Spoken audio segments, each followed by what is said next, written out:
주소서. 약하고 추해도 주께로 나가면 힘 주시고 내 추함을 곧 씻어 주시네. 내가 주께로 지금 가오니 골고다의 보혈로 날 씻어 주소서. 날 오라 하심은 온전한 믿음과 또 사랑함과 평안함 다 얻게 함일세. 내가 주께로 지금 가오니 골고다의 보혈로 날 씻어 주소서. 큰 죄인 복받아 빌 길을 얻었네. 한없이 넓고 큰 은혜 베풀어 주소서. 내가 주께로 지금 가오니 골고다의 보혈로 날 씻어 주소서. 그 피가 맘속에 큰 증거 됩니다. 내 기도 소리 들으사 다 허락하소서. 내가 주께로 지금 가오니 골고다의 보혈로 날 씻어 주. 5절 한번 더 하겠습니다. 그 피가 맘속에 큰 증거 됩니다. 내 기도 소리 들으사 다 허락하소서. 내가 주께로 지금 가오니 골고다의 보혈로 날 씻어 주소서. 아멘. 같이 묵상 기도 드리겠습니다.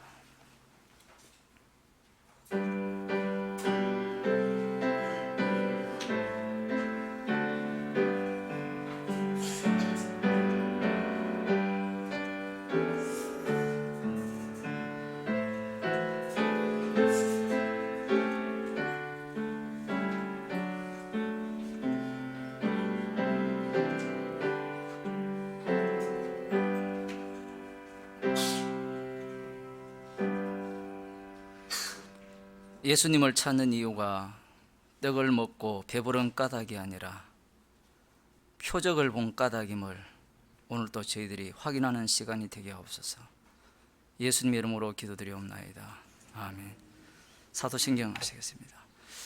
전능하사 천지를 만드신 하나님 아버지를 영함이 사오며 그 외아들 우리 주 예수 그리스도를 믿사오니 이는 성령으로 잉타사 동정녀 마리아에게 나시고 본디오 빌라도에게 고난을 받사 십자가에 못 박혀 죽으시고 장사한 지 사흘 만에 죽은 자 가운데서 다시 살아나시며 하늘에 오르사 전능하신 하나님 높이 앉아 계시다가 주로서 산 자와 죽은 자를 심판하러 오시리라.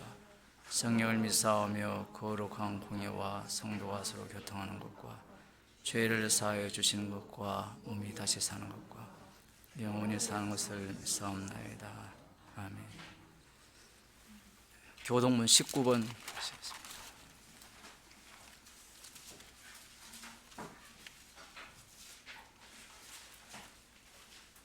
시편 84편입니다.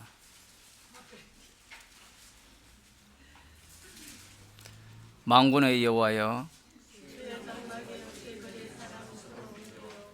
내 영혼이 여호와의 궁정을 사모하여 쇠약하며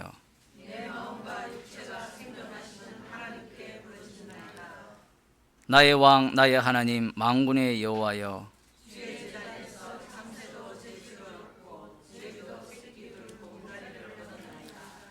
주의 집에 가는 자가 복이 있나이다. 저희가 항상 주를 찬송하리이다.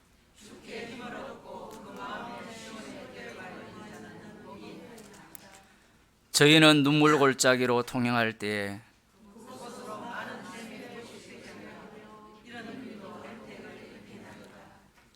주의 궁정에서 한날이 다른 곳에서 첫날보다 나은즉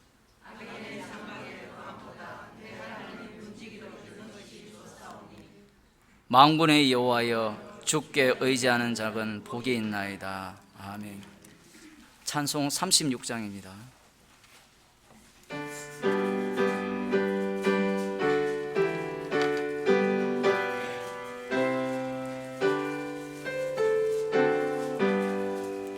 주 예수 이름 높이여 다 찬양하여라.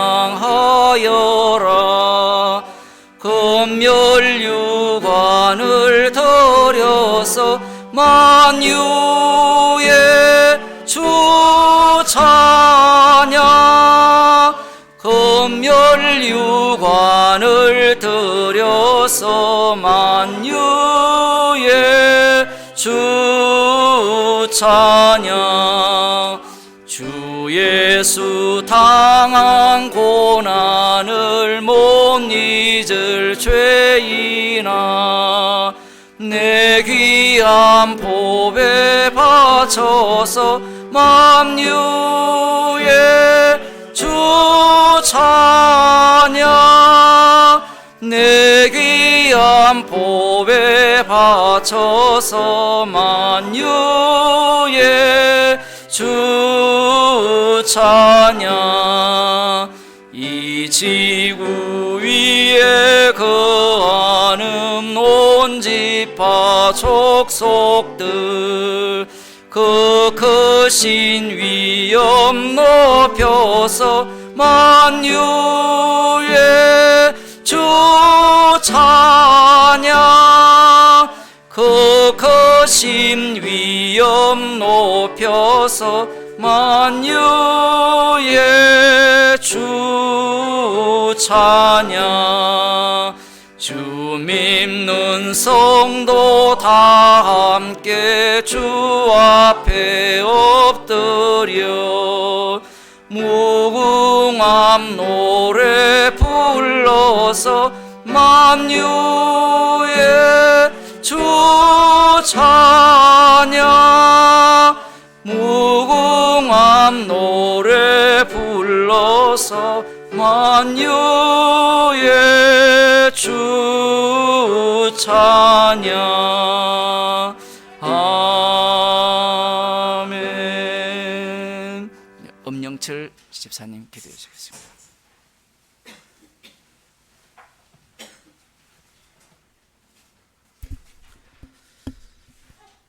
하나님 아버지,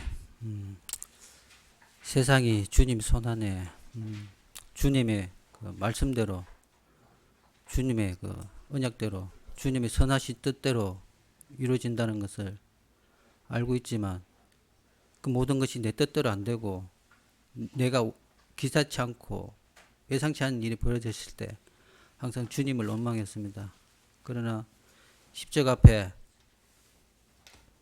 우리가 어떤 존재인지, 더럽고 추악하고 죄인임을, 그런 실체를 알게 해주시고, 그럼에도 불구하고 그 주님의 십자가 보혈로 그 은혜로 덮어주시는 그 핏값으로 우리가 오늘 하루 또 살아갑니다. 주님을 의지하고 그 십자가를 의지하고 주님의 그 우리를 또 다시 한번 살려주시는 그 은혜 잊지 않고 항상 주님만 바라보고 살아갈 수 있는 저희들 되게 하옵소서. 예수님을 기도드립니다.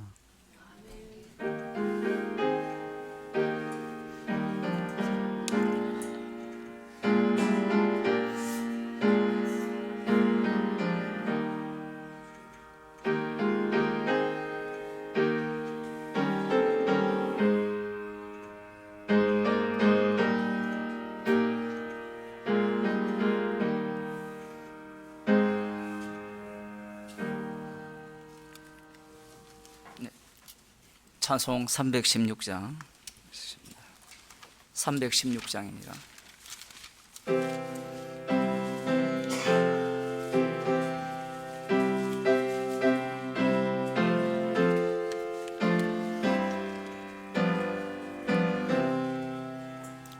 목마른 자들아 다 이리 오라. 이곳에 좋은 샘 흐르도다.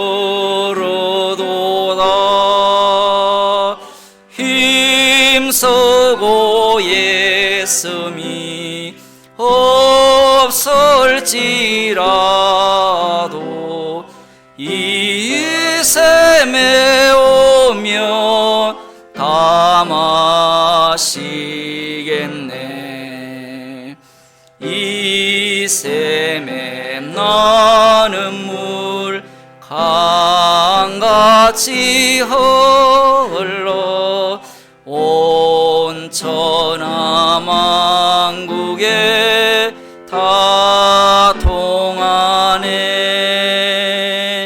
빈부나 귀천이 분별이 없이 다 와서 쉬고 또 마시겠네. 신기한 샘물을 마신 자마다 목 다시 가라시 아니하고 속에서 솟아나 생수가 되어 영원히 솟아 늘 풍성하리. 이 샘의 이름은 생명의 샘물, 저수정 빛같이 늘 맑도다. 어린 양 보좌가 큰 원이 되어 생명수 샘이 늘 그치 잡네.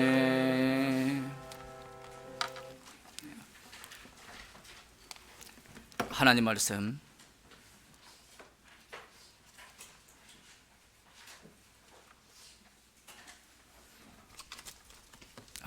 누가복음 8장 40절에서 56절 말씀. 누가복음 8장 40절에서 56절 말씀, 신약성경 105쪽입니다. 제가 읽어드리겠습니다. 예수께서 돌아오심에 무리가 환영하니 이는 다 기다렸음이라. 이에 회당장인 야이로라 하는 사람이 와서 예수의 발 아래 엎드려 자기 집에 오시기를 간구하니 이는 자기에게 12살 먹은 외딸이 있어 죽어감 이르라. 예수께서 가실 때에 무리가 옹이하더라. 이에 12회를 혈루증으로 앓는 중에 아무에게도 고침을 받지 못하던 여자가 예수의 뒤로 와서 그 옷가에 손을 대니 혈루증이 즉시 그쳤더라.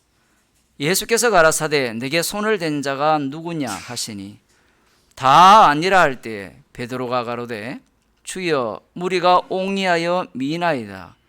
예수께서 가라사대 내게 손을 댄 자가 있도다. 이는 내게서 능력이 나간 줄 알미로다 하신대 여자가 스스로 숨기지 못할 줄을 알고 떨며 나와 엎드려 그 손댄 영고와 곧 나은 것을 모든 사람 앞에서 고하니 예수께서 이르시되 딸아 내 믿음이 너를 구원하였으니 평안히 가라 하시더라.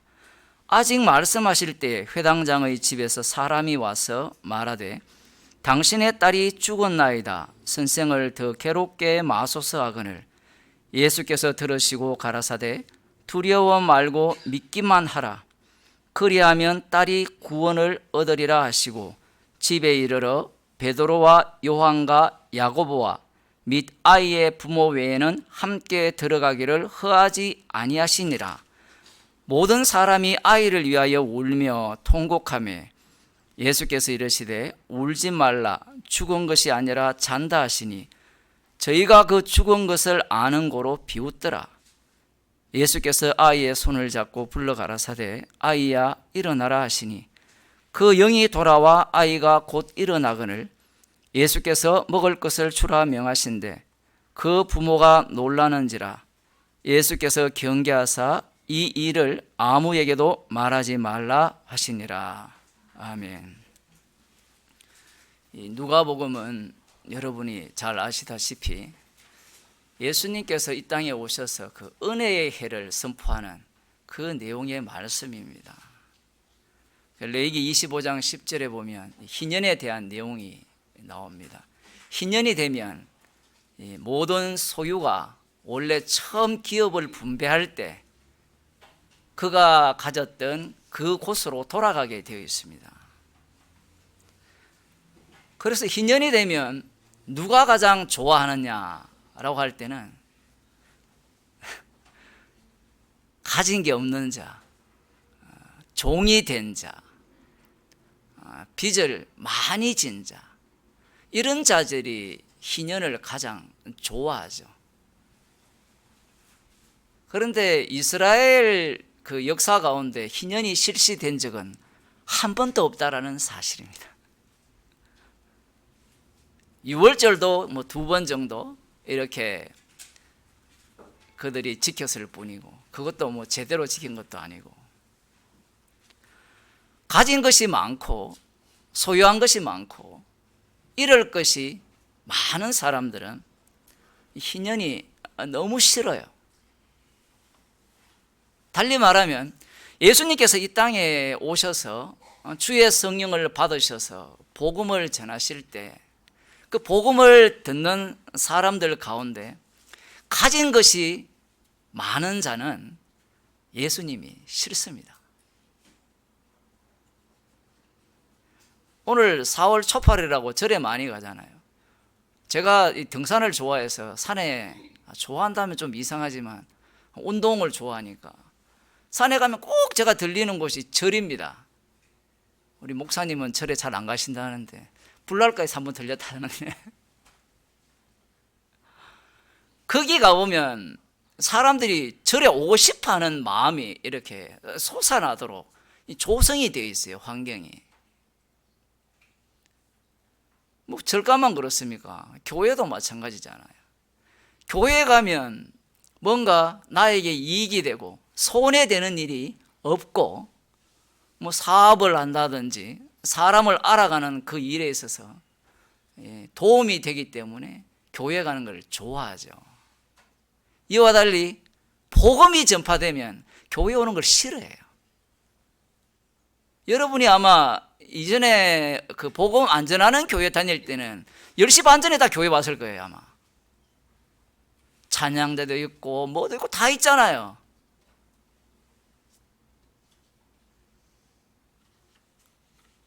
이 희년을 선포하러 오신 이 예수님 앞에 사람들이 섰을 때 과연 누가 예수님을 좋아하느냐라고 할 때 예수님께서 주의 성령이 내게 임하였으니까 이제 누구에게 기쁜 소식을 전하는가 하면 포로된 자에게 자유를 전하고 눈먼 자에게 다시 보게 함을 전파하고 눌린 자를 자유케 하고 이런 일을 하시기 위해서 예수님께서 이 땅에 오셨다라는 겁니다. 그러면 눌린 자가 누구냐, 포로된 자가 누구냐라고 할 때 유대인들 입장에서는 이 성경 예수님 당시 유대인들 입장에서는 자기들이 포로된 자죠. 그 당시에 이 잘 사는 사람들이 몇 프로 안 돼요. 아마 3%? 필리핀이 3%가 97%의 경제를 갖고 있다라는 뭐 얘기를 옛날에 들었는데 요즘은 어떤지 모르겠어요. 이 당시에도 한 3% 정도의 뭐 그 사람들은 잘 먹고 잘 살았지만 나머지는 다 어렵게 겨우겨우 살았죠. 그런 사람들에게 예수님의 등장은 그야말로 기쁜 소식입니다. 심지어 예수님께서 구약에 예언된 그 문자대로 실제로 눈먼 자를 눈뜨게 하고 저는 자를 걷게 하고 죽은 자를 살리는 일을 하시니까 이 예수님이야말로 우리가 기다리던 메시아, 이 다윗 왕으로 오시는 그 왕이시다라고 생각을 하면서 예수님을 열렬히 환영을 했습니다. 오늘 본문은 예수님께서 먼저 이 그라사인 지방에 가셨다가 돌아오실 때 일어난 그 사건입니다. 그라사인 지방은 이 갈릴리 이 북쪽이라고 할까요? 이 블레셋 지방, 이방 민족 지역이죠. 그 지역에 갔을 때 예수님께서 군대 귀신을 쫓아내고 이렇게 돌아오는 그 시점에서 이 사람들이 예수님을 열렬히 환영하는 그러한 장면입니다. 그라사인 지방 갔을 때 어떤 일이 있었는가 하면 이 군대 귀신 들린 이 청년을 예수님께서 고쳐주셨죠. 근데 그 군대 귀신이 돼지떼에 들어가기를 강구를 했습니다. 예수님께서 이 마귀의 기도를 들어줍니다. 돼지떼에 들어가기를 강구하니까 예수님께서 허락을 했어요. 이게 신기한 일 아닙니까? 왜 들어주느냐? 마귀가 제 역할을 해야 되기 때문에. 그래, 들어가라. 들어가니까 어떤 일이 발생합니까? 그 그라사인 지방 온 동네 사람들이 예수님을 떠나기를 강구하죠. 군대 귀신이 예수님 만나가지고 왜 나를 괴롭게 하려고 왔습니까? 제발 저를 무지경으로 넣지 말게 하옵소서 그 강구하듯이 그 무지경이 어딘가 하면 재산 잃는 곳이에요.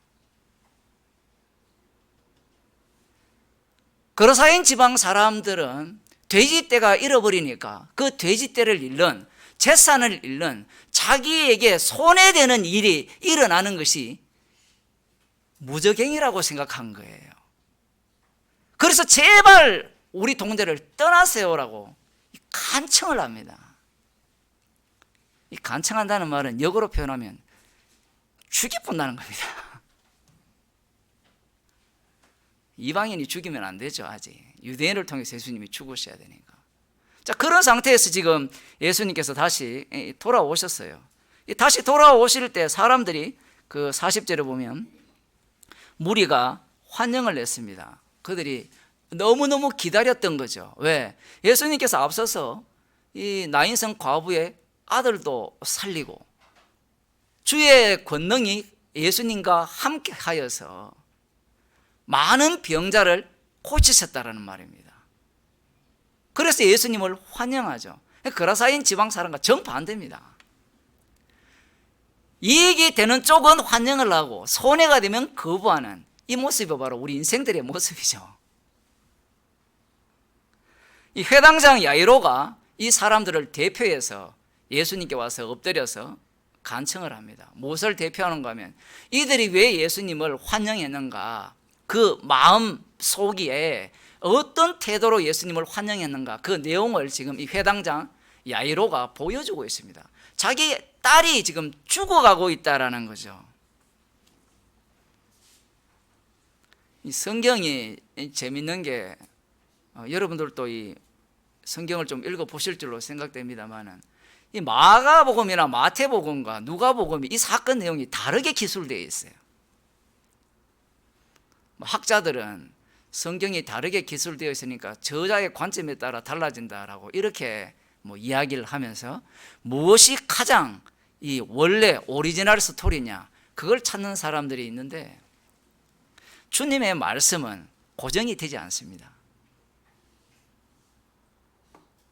주의 말씀은 고정이 안 돼요. 달리 말하면 십자가라는 자체는 고정성이 아닙니다. 왜 고정이 안 되는가 하면 인간 자체가 고정성을 제공하면 바로 그것을 자기 소유로 삼기 때문에 그래요. 우리 이전에 그 사도행전 강의 들을 때 지난 여름이었습니까? 거기에 보면 사도 바울이 다메섹에서 예수님을 만난 사건이 세 번이나 기록되어 있는데 다 다르게 기록되어 있대죠. 똑같은 경우입니다. 마태복음, 마가복음, 누가복음이 달라요. 이 죄를 끄집어내는 방식이 다르기 때문에 그래요. 오늘 기도하신 분이 늘 이 다른 조건을 주신다 했죠. 하루하루가 다른 조건을 주시는 이유가 있어요. 다른 조건을 주지 않으면 인간은 진리라는 것을 확보해서 그것을 갖고 그것을 무기로 휘두르기 때문에 그래요. 유대인들이 예수님을 죽인 이유가 거기에 있는 겁니다. 구약을 연구해서 진리를 확보했어요. 확보한 상태에서 예수님을 이렇게 재단을 하는 겁니다. 이 인간이 우리가 알고 있는 이 진리 체계 속에 들어와 있는지 들어와 있지 않는지 한번 보자는 거죠. 들어와 있지 않으면 잘라버리는 거예요. 아마 여러분들도 저에 대해서 그런 생각을 갖고 있을 수도 있죠. 내가 알고 있는 진리 체계 안에 들어와 있는지 밖에 있는지. 그거는 어쩔 수 없습니다. 모든 인간이 갖고 있는 마음가짐이기 때문에 그래요. 회당장 야이로가 예수님께 엎드려서 자기의 딸이 다른 본문에는 죽었다라고 하고 여기는 죽어간다라고 표현을 하거든요. 죽어간다라고 표현해야 뒷부분이 설명이 돼요.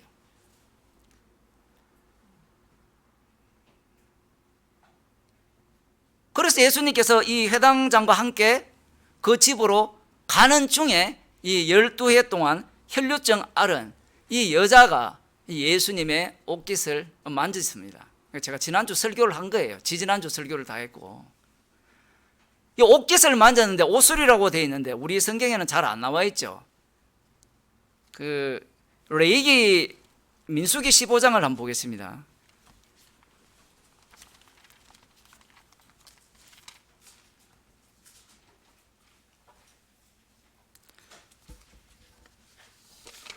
민수기 15장을 보면 독특한 말씀이 나오는데 38절에 여호와께서 모세에게 일러 가라사대 민수기 15장 38절입니다. 여호와께서 모세에게 일러 가라사대 이스라엘 자손에게 명하여 그들의 대대로 그 옷단 귀에 술을 만들고 청색끈을 그 귀의 술에 더하라. 이 술은 너희로 보고 여호와의 모든 계명을 기억하여 준행하고 너희로 방종케 하는 자기의 마음과 눈의 욕심을 쫓지 않게 하기 위함이라. 그리하면 너희가 나의 모든 계명을 기억하고 준행하여 너희의 하나님 앞에 거룩하리라. 나는 너희의 하나님이 되려니와 너희를 애굽 땅에서 인도하여 낸 여호와 너희의 하나님이니라. 나는 여호와 너희 하나님이니라. 이 얘기가 무엇인가 하면 이스라엘 백성들이나 우리들도 마찬가지죠. 지금 다 겉옷을 입고 있잖아요. 겉옷을 이렇게 도포를 걸쳤다 쓰면 이 옷 끝에 네 곳에 옷술을 답니다. 술. 여기는 술이 없는데 이런 쪽에 술을 달아요. 요 끝에 청색실을 다는 겁니다. 그러면 우리가 이렇게 보면 옷술이 다 보일 거 아니에요. 그죠? 걸어 다니면. 옷술을 달게 한 이유가 이 방종케 하는 자기의 마음과 눈의 욕심을 쫓지 않게 하기 위해서 보이는 눈, 그게 돌아다닐 때마다 사람들 옷을 다 보기 때문에 거기에 대한 절제를 가리킨다. 지금 이런 표현을 말씀에서 하고 있어요. 지금 이 여자가 혈류증 걸린 여자가 만진 그 자리가 어떤 자리인가 하면 바로 이 자리입니다. 청색실이 달린 이 옷술. 독특한 거거든요, 이게. 그런데 우리 성경은 지금 번역이 너무 애매하게 되어 있어요. 무엇이 애매하게 되어 있는가 하면 자기의 마음과 눈의 이 39절에 보면 눈의 욕심을 쫓지 않기 위함이라 이렇게 되어 있는데 그 공동 번역을 보게 되면 이렇게 되어 있어요. 전처럼 마음 내키는 대로 눈에 드는 대로 색욕에 빠지는 일이 없을 것이다. 느낌이 완전히 다르죠. 왜냐하면 지금 우리 성경은 눈의 욕심을 쫓지 않게 하기 위함이라, 마음과 눈의 욕심을 쫓지 않기 위함이라, 이렇게 하니까 그냥 탐심 정도? 이 정도로 생각되는데 아니에요. 히브리어 그 단어를 보면 간음을 이야기하는 겁니다. 희한하죠. 아니, 옷을 입고 다니는데 전부 다 너희들이 간음하지 않게 하기 위해서 옷수를 달아라고 이야기한 거예요.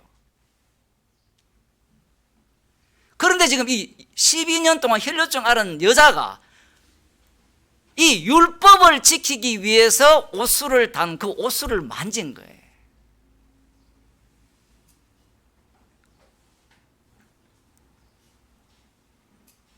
왜 만졌습니까? 뒤에 나오죠.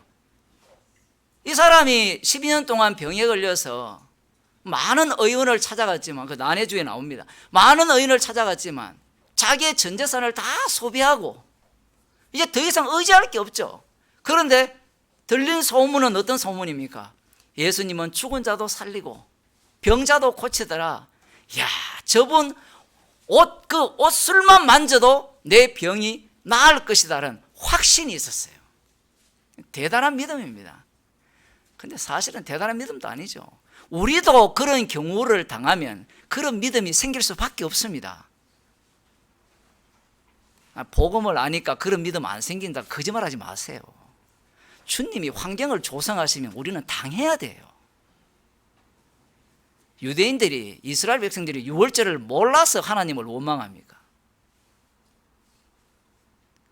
주께서 그런 환경을 조성해 버리니까 이 여자에게는 믿음이라는 것은 옷술만 만져도 나을 것이라는 그 확신,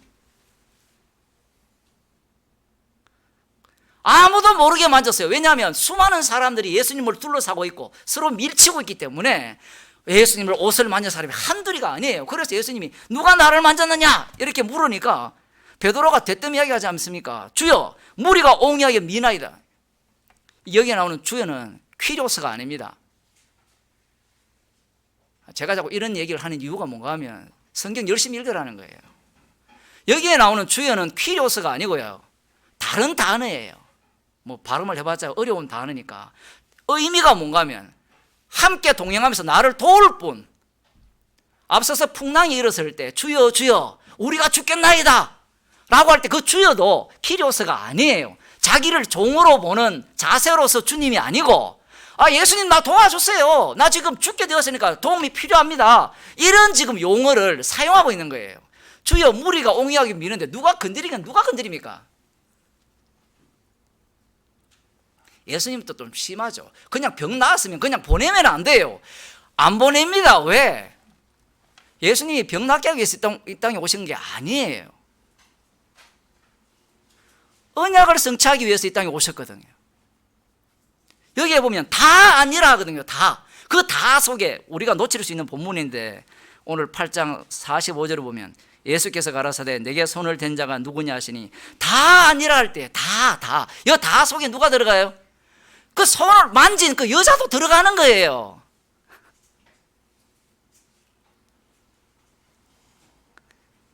이 미세한 이 본문이 얼마나 중요한지 모릅니다. 여자는 확신한 믿음을 갖고 병에 나왔으니까 챙길 거 챙겼죠. 챙겼으니까 이제 가면 되잖아요. 12년 동안 그 내 평생 소원은 이것뿐이잖아요. 이 병 낫는 거. 그러면 그거 나았으면 됐잖아요. 여자가 더 이상 숨기지 못한다는 사실을 알았습니다.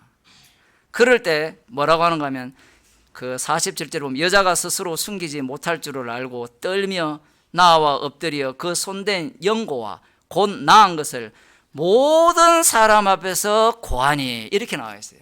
성경이 재밌어요. 모든 사람 앞에서 고했어요.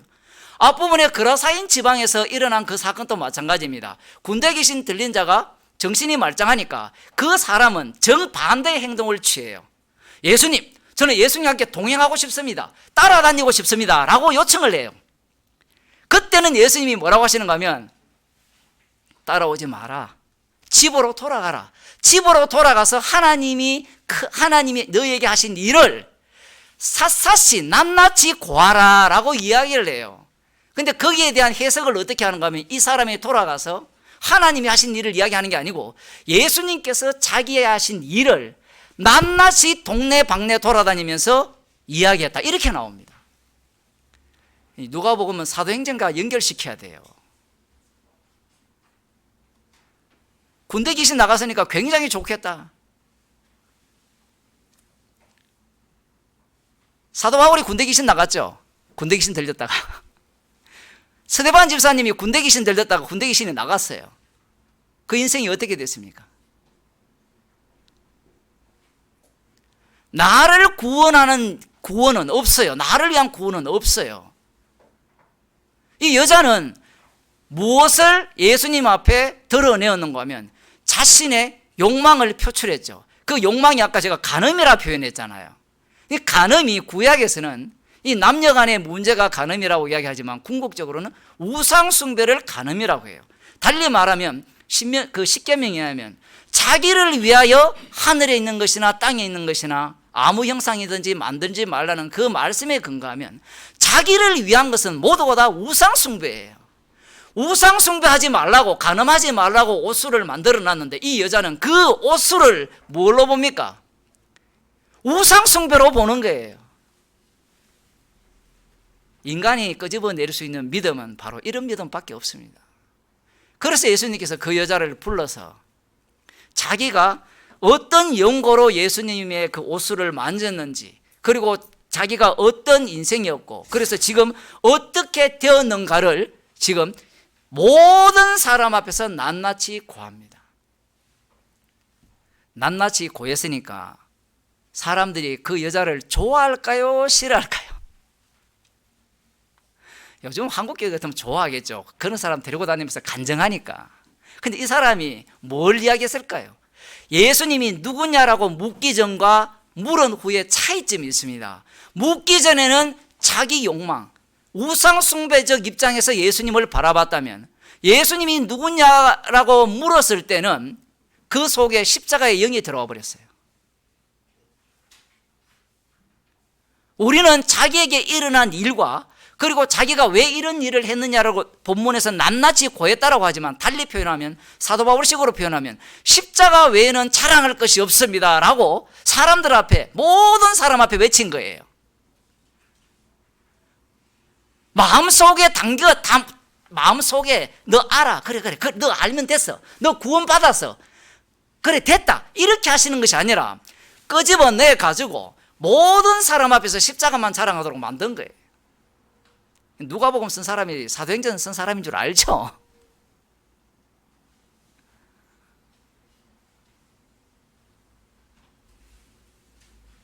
이 여자는 그걸 알았죠.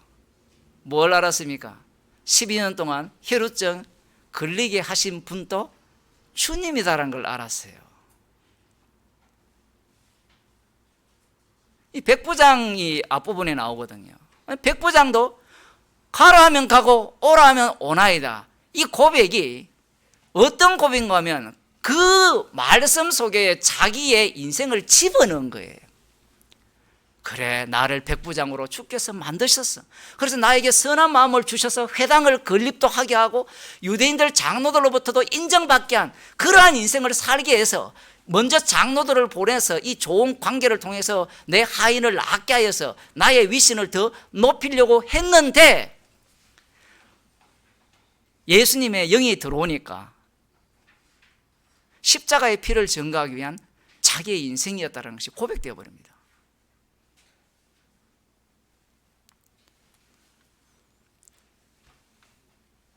그래서 예수님께서 이렇게 말씀합니다. 예수께서 이르시되 딸아, 네 믿음이 너를 구원하였으니 평안히 가라 하시니라. 이 여자의 믿음이 도대체 뭘까요? 이 여자의 믿음은 자신의 믿음과 주님의 믿음이 겹쳐져 있는 믿음입니다. 십자가라는 것은 죄가 없으면 십자가가 나올 수가 없어요. 그래서 이 여자는 이 옷수를 만지면서 제대로 된 자기 사랑, 우상숭배를 보여준 거예요. 그 우상숭배하는 자가 누구를 죽입니까? 예수님을 죽여버리죠. 예수님을 십자가에 못 박아 죽여버립니다. 그 당사자가 자기인 거예요. 그 용서하심을 안 겁니다. 그래서 내 믿음이 너를 구원하였다.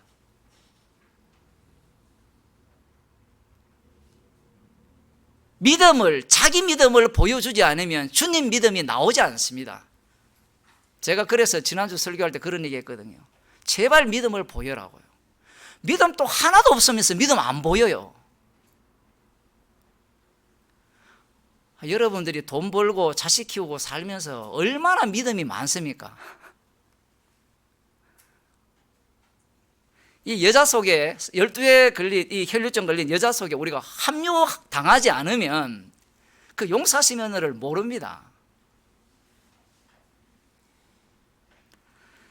자, 이제 오늘 본문으로 이제 제가 하고자 하는 본문으로 넘어오겠습니다. 이 시간이 끌려졌죠. 회당장 야이로가 자기 딸이 죽어가게 됐는데 한시라도 다급하지 않습니까? 다급하면 마치 나사로가 죽어가게 됐으니까 빨리 와서 고쳐달라니까 머뭇머뭇거리듯이 이 누가복음에서도 예수님께서 머뭇머뭇거리고 있는 거예요. 12의 이 혈류증 걸린 여자 때문에. 그러자 회당장 집에서 사람이 왔어요.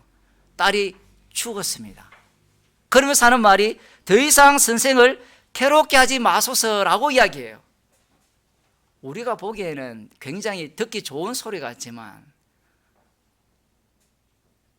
이 사람이, 회당장 집에서 온 사람이 예수님을 어떻게 보는 겁니까? 아, 죽었으니까 죽은 자 못 살린다고 본다. 우리는 이렇게 생각할 수 있죠. 지금 이 본문에 의하면. 근데 그 정도가 아닙니다. 이 예수님을 조롱할 때요, 이 조롱하는 방식이 눈에 보이는 방식을 갖고 보이지 않는 세계를 조롱해 버립니다. 더 이상 괴롭게 마소서라고 하니까 예수님이 뭐라고 하는가 하면 두려워 말고 믿기만 하라. 그리하면 딸이 구원을 얻으리라 하시고 이렇게 이야기해요. 만일에 우리가 이 자리에 있었다면 이 예수님의 말씀을 어떻게 듣겠습니까? 그 부모라면 두려워 말고 믿기만 하면 딸이 구원을 얻으리라 했을 때 아마 대부분의 사람들은 아, 죽은 자를 살릴 거다 이래 생각을 할 거 아니에요. 근데 예수님의 말씀은 보이는 걸 갖고 보이지 않는 세계를 말씀해 버립니다. 만일에 이 말씀이 죽은 자 살리는 내용으로만 설명되어 버리면 늘 죽은 자 살려야 돼요.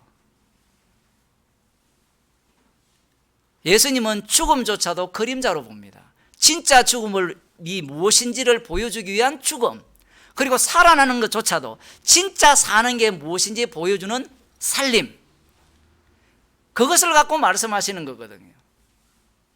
그런데 지금 온 무리들이 그라사인 지방에서 예수님이 오셨을 때 환영한 이유가 뭐였어요? 그들 눈에 보이는 예수님의 능력을 보았기 때문에 예수님을 환영했죠. 그러니까 무리들 중에 어떤 생각을 가진 사람이 있을까요?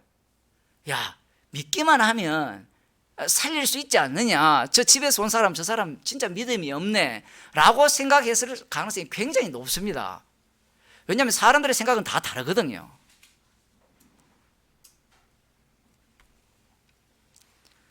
그러면서 예수님께서 희한한 일을 벌입니다. 집에 이르러 베드로와 요한과 야고보와 및 아이의 부모 외에는 함께 들어가기를 허락지 아니하시니라. 이 마태복음하고 마가복음은 좀 다르게 설명되어 있거든요. 여기에서는 어떻게 표현하면 그 다음 52절에 보면 모든 사람이 아이를 위하여 울며 통곡하며 예수께서 이르시되 울지 말라 죽은 것이 아니라 잔다 하시니라고 표현을 했습니다. 여기에 모든 사람이 누구냐?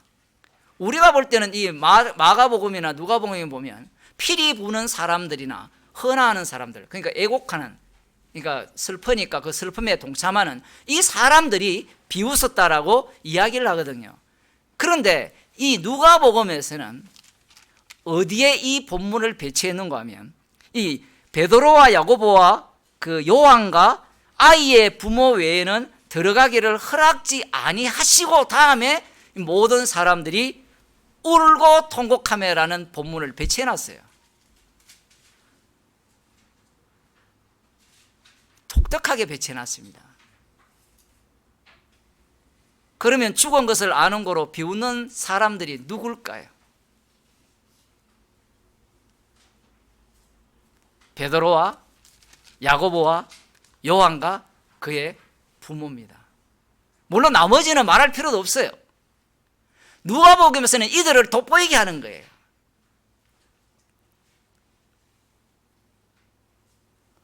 그런데 이상하지 않습니까? 이 7장에 보면 나인성 과부의 아들을 살렸거든요. 제자들이 그걸 목격했어요. 그리고 그 그라사인 지방으로 갈 때 배를 타고 가다가 풍랑이 일어서 죽게 되었을 때 주여 주여 우리가 죽겠나이다 할 때 예수님께서 바람과 물을 명하여서 잔잔하라 해서 잔잔한 경험을 했거든요. 했다면 베드로와 야고보 요한이 믿음이 있어야 안 돼요? 부모는 그렇다 치더라도 부모도 그럴 수 없죠. 왜냐하면 이게 성경이 재밌는 게 그래요. 부모는 미운 자식은 죽어보면 좋겠지만 사랑하는 딸이잖아요. 그러면 예를 들어 예수님께서 믿어라, 믿기만 하면 딸이 산다라고 하면 여러분이 부모라면 그 말을 믿겠어요, 안 믿겠어요? 부모가 안 돼봤나죠? 믿는다니까요, 사람은. 목사님 그거 가짜 믿음 아닙니까? 뭐 가짜 믿음이고 진짜 믿음이고 이게 필요 없어요. 무조건 믿는다니까, 진심을 다해서. 그 베드로와 요한과 야고보는 어떠냐 이거죠. 체험을 했단 말입니다. 체험을 했는데 예수님 말이 믿어지느냐? 안 믿어요. 오히려 비웃어요. 우리 같으면 그런 체험이었으면 믿어야 될 거 아니에요. 비웃는 것은 좀 심하지 않습니까? 이미 죽었거든요. 죽은 그 아이를 보면서 예수님이 잔다고 하니까 이 베드로와 요한과 야고보 부모들이 비웃는 거예요. 죽었는데 뭘 자고 있어. 여러분 장례식에 가죠. 화장대에 태워지고 있잖아요. 그걸 보고 지금 자고 있다고 하면 사람들이 뭐라 하겠어요? 좀 미쳤나 이야기. 지금 그 얘기예요. 성도들은 미친 사람이죠. 지금 제가 오늘 하고 싶은 얘기 이런 거예요. 경험이나 체험이 과연 소용이 있느냐 이겁니다. 이 선악과를 따먹은 인간들은 주님께서 날마다 조성하시는 그 환경 속에 담기는 걸 싫어해요. 싫어하기 때문에 그 날마다 변화하는 환경을 고정시키려고 합니다. 그 고정시키는 방식이 성을 쌓는 거고, 안 그러면 혈통으로 연결하는 그 방식인데 주님은 그걸 용납하지 않거든요. 주님께서 새로운 환경을 줘버리면 과거에 내가 죽은 자 살린 걸 목격하더라도, 심지어 내가 죽었다가 살아난들 그게 아무런 소용없게 만들어버립니다. 왜 그런가? 주님이 따로 계시기 때문에 그래요. 십자가이신 주님이 지금 살아계셔서 홀로 일하고 계시기 때문에 우리는 늘 주께서 조성하시는 새로운 환경 속에서 무너져야 돼요.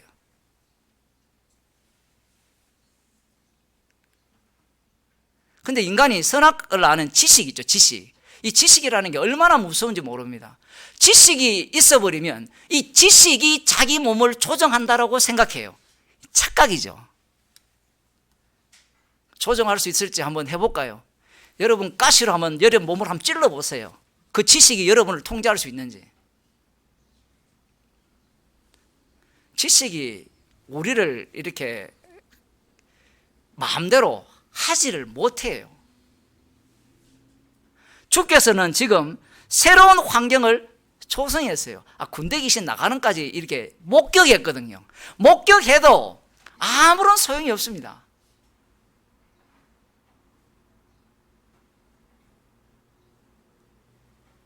누가 일하시는가 하면 예수님께서 친히 일하시는 거예요. 그런데 어떻게 일하시는가 하면 이 비웃음을 당하면서 예수님께서 일을 하신다는 사실입니다.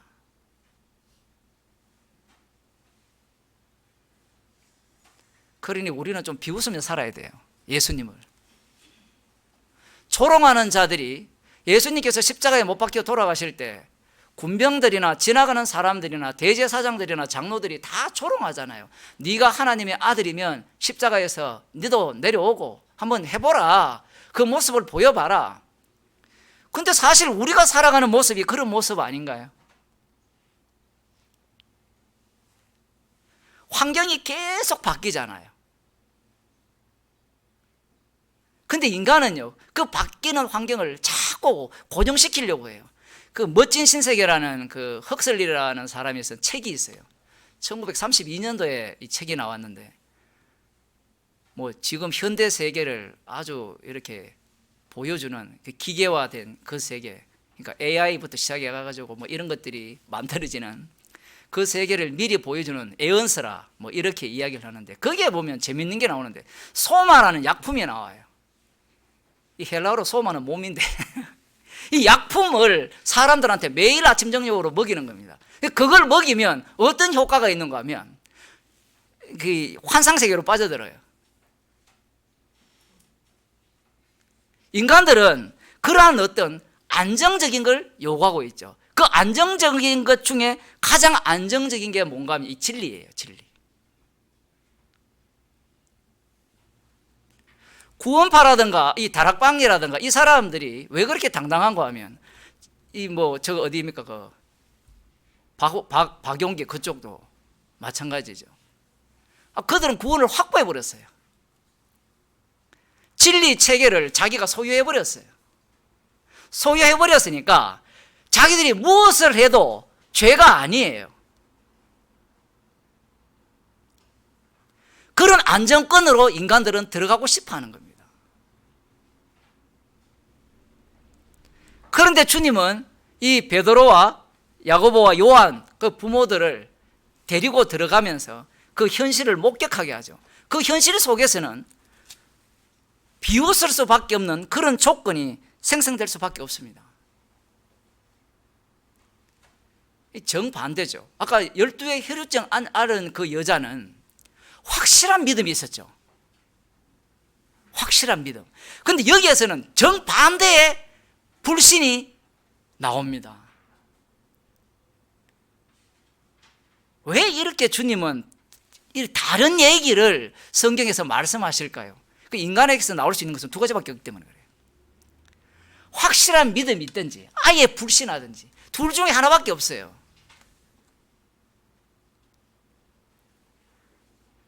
성도는 어디에 위치할까요? 이 둘 중 하나죠. 뭐 어떤 때는 확실했다가 어떤 때는 불신했다가. 그래야만 십자가 외에는 자랑할 것이 없어요.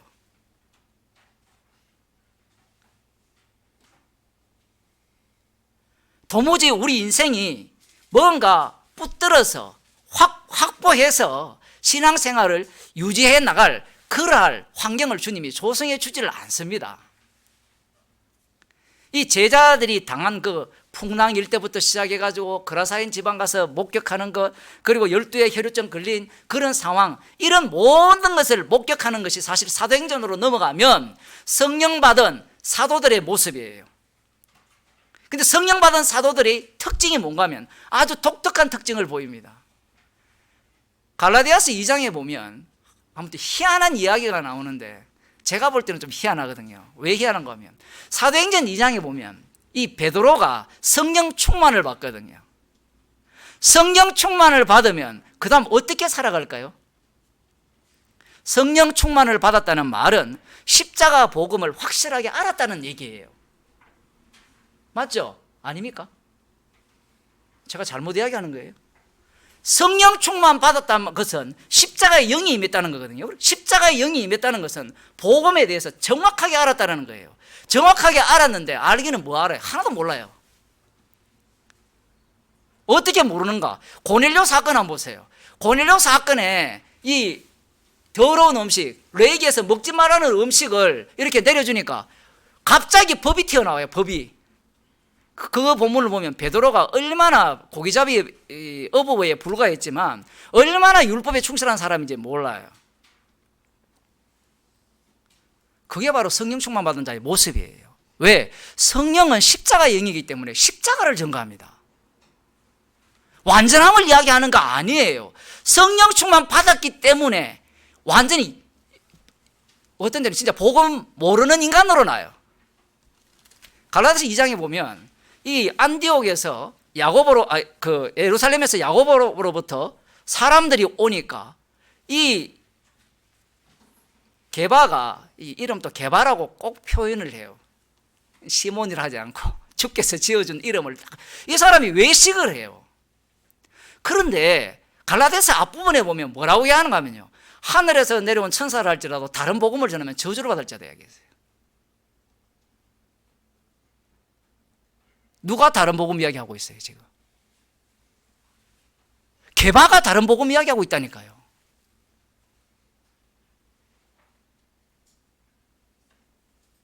이상한 거 아닙니까? 게바를 갈라디아서에서 그렇게 언급하는 이유는 단순히 자기의 사도권, 사도 바울의 사도권을 이야기하기 위한 것이 아니에요. 사람들이 자꾸 오해를 하기 때문에 그래요. 사람들이 갈라디아서를 연구하면 뭐라고 주장하는가 하면 이신칭의를 이야기하거든요. 행위는 배제하고 율법 배제하고 믿음으로 구원 얻는다, 이걸 이야기하고 싶어 하잖아요. 마치 그걸 이야기하는 것 같잖아요. 아니에요. 십자가 지신 주님이 친히 십자가의 능력으로 일을 한다는 이야기를 하는 거예요. 베드로가 그걸 몰라서 외식했겠어요? 예? 몰라서 외식합니까? 그거 다 알아요. 아는데 주께서 환경을 그렇게 만들어 버리니까 평소에는 안 그러다가 하필 그때 외식을 하는 거예요. 야, 우리랑 너무 똑같으니까 얼마나 감사해요. 주께서 주신 성령을 받은 자는 십자가를 자랑할 수밖에 없는 환경으로 내몰리게 됩니다. 그 게바가 축복받은 거예요. 그러면 사도 바울은 그런 게 없지 않습니까? 자기 스스로 고백하잖아요. 물론 바나바와 다투는 장면도 나오지만 내가 죄인 중에 개수라는 말은 나도 책망한 그 게바와 전혀 다르지 않는 십자가의 피가 아니면 살 수 없는 인생으로 지금 살려지고 있다는 거예요. 어떻게? 주님이 십자가에서 다 이뤘다는 걸 증거하기 위해서 주도권을 누구한테 줬습니까? 제자들한테 준 게 아니라 주님이 친히 갖고 계시죠. 갖고 계시기 때문에 성령을 통해서 그 인생을 십자가 피만을 자랑할 수밖에 없는 환경으로 계속해서 몰고 가는 거예요. 몰고 가니까 어쩌겠습니까? 십자가 외에는 자랑할 것이 없죠.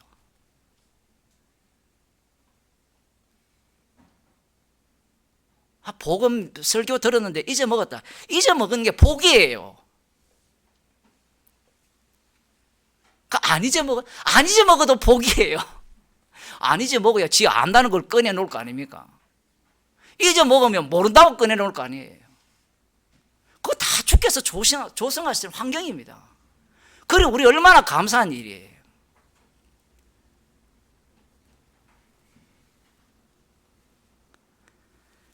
주께서 십자가로 이미 다 끝냈기 때문에 우리에게 일어나는 현상은 지금 이 제자들에게 닥친 그 환경처럼 계속해서 새로운 환경으로 내몰려지는 것에 대해서 저희들이 감사하는 주의 백성이 되었으면 합니다. 기도하겠습니다. 하나님 아버지,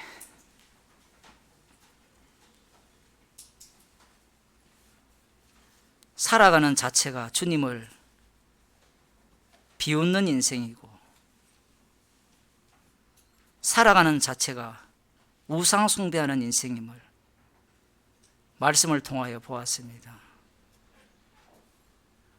십자가신 주님이 지금 친히 살아계셔서 피 공로만을 높이기 위해서 주님의 백성들을 이런 식으로 다루고 있다는 것에 대해서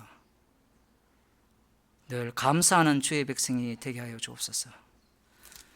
주 예수 그리스도의 은혜와 하나님 아버지의 크신 사랑과 성령의 교통하심이 날마다 주께서 조성하시는 환경 속에서 날마다 죄가 발각되어지고 십자가만 자랑하는 주의 백성에게 축원하옵나이다. 아멘.